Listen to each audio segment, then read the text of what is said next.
back to this channel. So today we will discuss the topic Apis mellifica.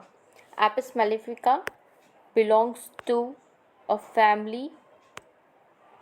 Apis mellifica belongs to a family Apium virus. Basically it is not a virus, ठीक है,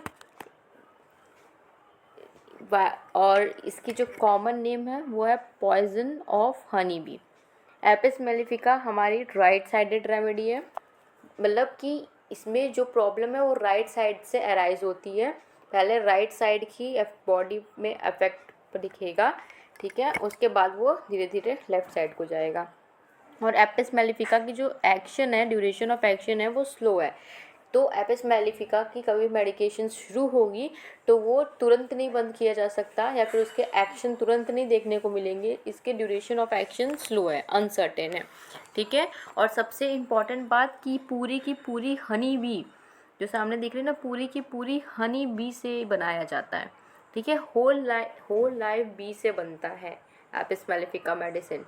अब हम constitution की बात करते हैं कि इसकी फिजिकल कॉन्स्टिट्यूशन कैसा होगा, ठीक है.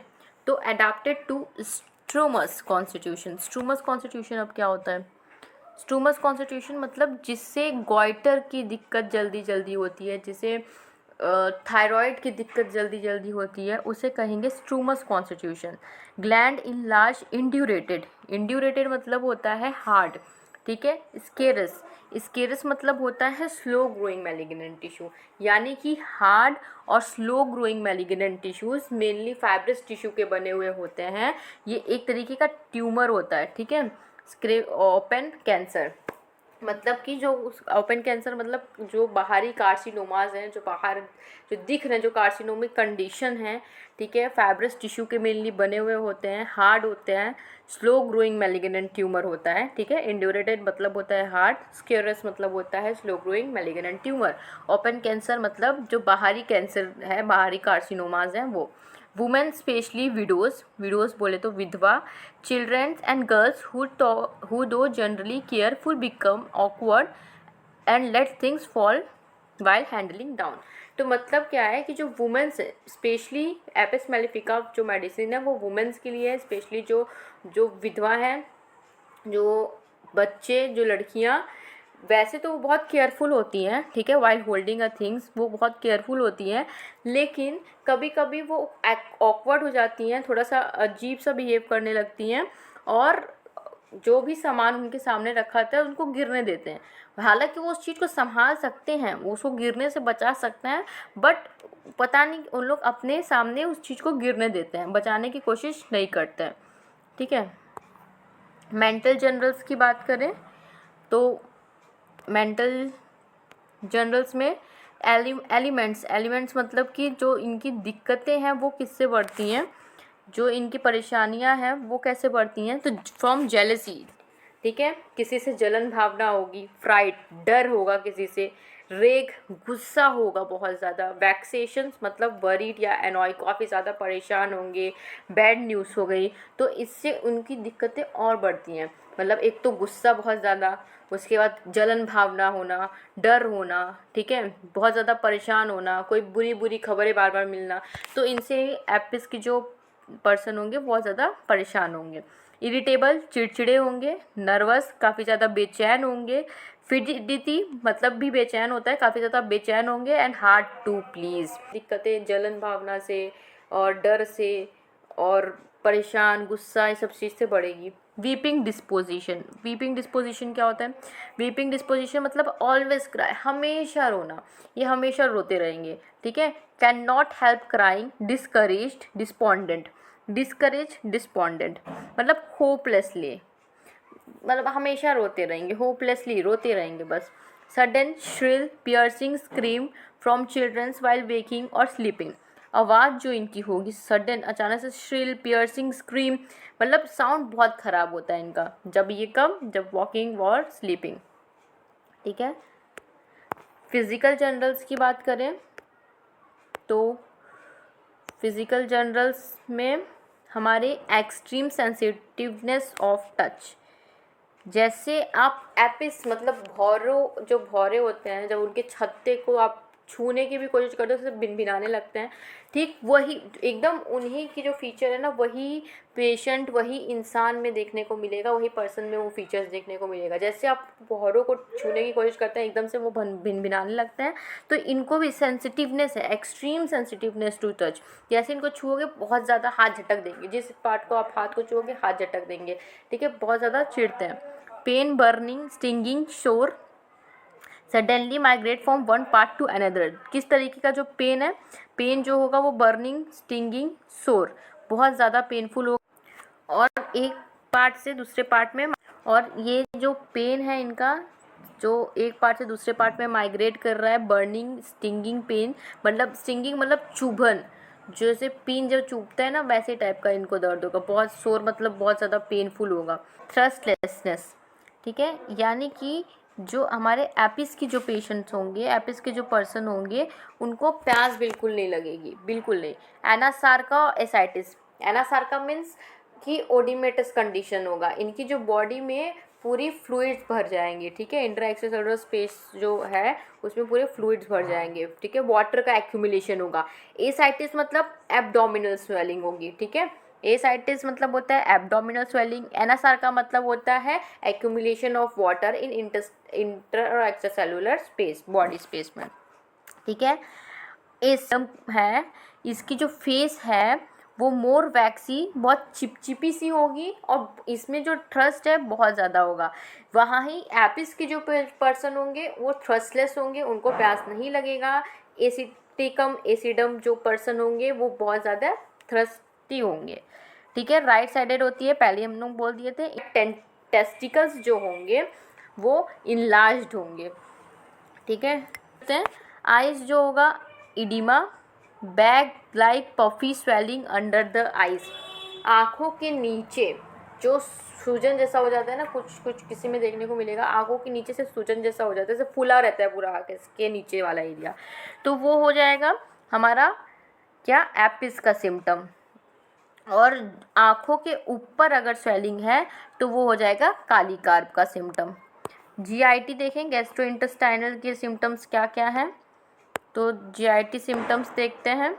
कॉन्स्टिपेशन की बात करो, sensation in abdomen as if something tight would break, as if मतलब कि कुछ, इसकी जो कॉन्स्टिपेशन है वो ऐसी है कि जैसे कुछ चीज़ को एकदम टाइटली बांधा गया है और उसको ज़बरदस्ती निकालने की कोशिश कर रहे हैं तो वो टूट टूट के निकल रही है, ठीक है, टुकड़ों में निकल रही है, ठीक है। बहुत ज़्यादा एफर्ट्स के बाद, मच एफर्ट्स वर यूज, बहुत ज़्यादा एफर्ट्स देना पड़ रहा है और ऐसा लगता है कि जो एब्डोमेन है वो टाइटली बंधी हुई है और बहुत टुकड़ों में स्टूल्स का पास आउट हो रहा है। डायरिया ऑफ ड्रंकर्ड, ड्रंकर्ड बोले तो जो ड्रिंकिंग के बाद की जो डायरिया है। Eruptive diseases, specially in eruption suppressed involuntary from every motions as though anus was wide open. कहने का मतलब इनकी डायरिया किस टाइप की है, ऐसा लगता है कि जो इनका एनस एरिया है वो वाइडली ओपन हो चुका है और इनवॉलेंट्री स्टूल पास हो रहा है, इनवॉलेंट्री मोशन हो रहा है, ठीक है, कंट्रोल में नहीं हुआ है, बिल्कुल कंट्रोल में नहीं है, इनवॉलेंट्री है, ठीक है। यूरिनरी सिस्टम की बात करें तो इनकॉन्टिनेंस ऑफ यूरिन, मतलब कि जो यूरिन पास हो रहा है वो ड्रॉपलेट में हो रहा है, ठीक है, थोड़ा सा हो रहा है फिर रुक जा रहा है, फिर हो रहा है फिर रुक जा रहा है, इनकॉन्टिनेंस, कंटिन्यू नहीं हो रहा है। With great irritation of the part, बहुत ज़्यादा इरिटेशन, जिस पार्ट से यूरिन पास हो रहा है, पेनिस हो गया, यूरिथ्रा हो गया, दोनों जिस पार्ट से यूरिन पास हो रहा है वहाँ पे बहुत ज़्यादा इरिटेशन हो रहा है, बहुत ज़्यादा जलन हो रही है। Can scarcely retain the urine a movement, ऐसा लगता है कि जैसे उस मूवमेंट के लिए जो यूरिन है उसको, मतलब जो पास हो रहा है बहुत ज़्यादा दर्द हो रहा है pass, during passing the urine, and when pass scald severely, मतलब जब पास हो जा रहा है तो भी बहुत ज़्यादा बर्निंग रह रहा है। फ्रिक्वेंट, पेनफुल, स्कैंटी, ब्लडी, ठीक है, तो ये सब फीचर्स बताए गए हैं। पेनफुल है, बहुत ज़्यादा, स्कैंटी है मतलब कि इनकॉन्टिन्यूएंस है, थोड़ा सा हो रहा है फिर नहीं हो रहा है, फिर हो रहा है फिर नहीं हो रहा है। ब्लडी। एक्सट्रीमिटीज़ की बात करें, अगर हाथ पाँव की बात करें तो oedema of the hand and feet, dropsy without thrust.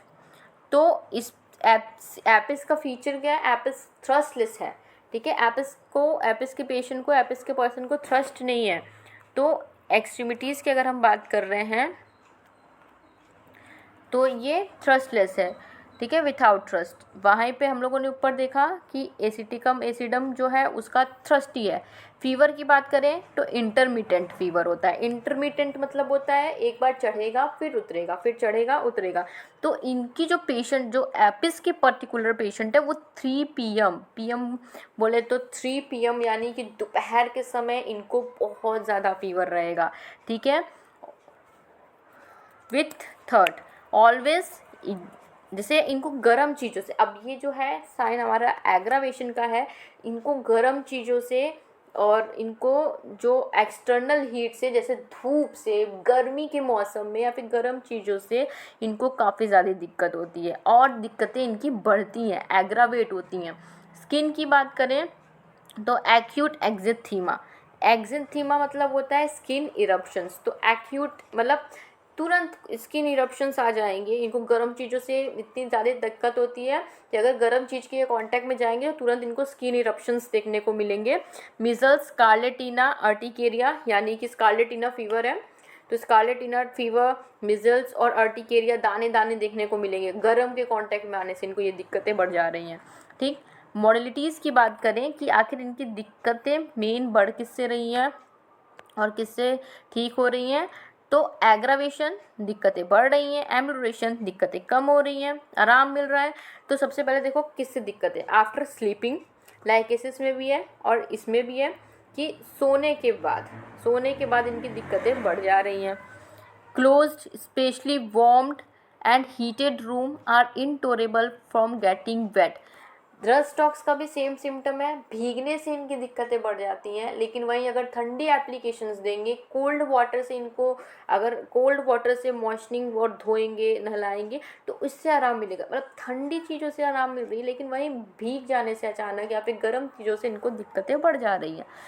Open air में इनको आराम मिलेगा ठंडे पानी से, ठंडे पानी से नहाने से और ठंडे पानी से अनकवरिंग रहना है। जो एपिस के पेशेंट रहेंगे वो अनकवर्ड रहना चाहेंगे। पेन बाय कफिंग, कफ के समय, खांसते समय इनको बहुत ज़्यादा पेन होगा। चलते समय, पोजीशन चेंज करते समय इनको pains by coughing, walking, changing position. तो कब कब पेन होगा वो है व्हेन सिटिंग इरेक्ट। अब रिलेशन देखिए, complementary to natrum mur, disagrees when used either before or after rhus tox, ठीक है। और इसमें has cured scarlatina albuminuria. Albuminuria basically excess of protein को कहेंगे, तो उसको भी क्योर करने में ये मदद करता है। After the use of this medicine failed, जब ये फेल हो जाते हैं तो उस जगह उसको यूज़ करेंगे। तो हम लोगों ने एपिस मेलिफिका जो कि एक राइट साइडेड रेमेडी थी, उसकी कॉन्स्टिट्यूशन, मेंटल सिम्टम्स सब कुछ देख लिया है, ठीक है। So if you like this video, ठीक है, हम लोग ने सब कुछ कवर कर लिया है। सो अगर वीडियो आपको अच्छी लगे तो do like, comment and also don't forget to subscribe the channel, share with your friends. Thanks for watching.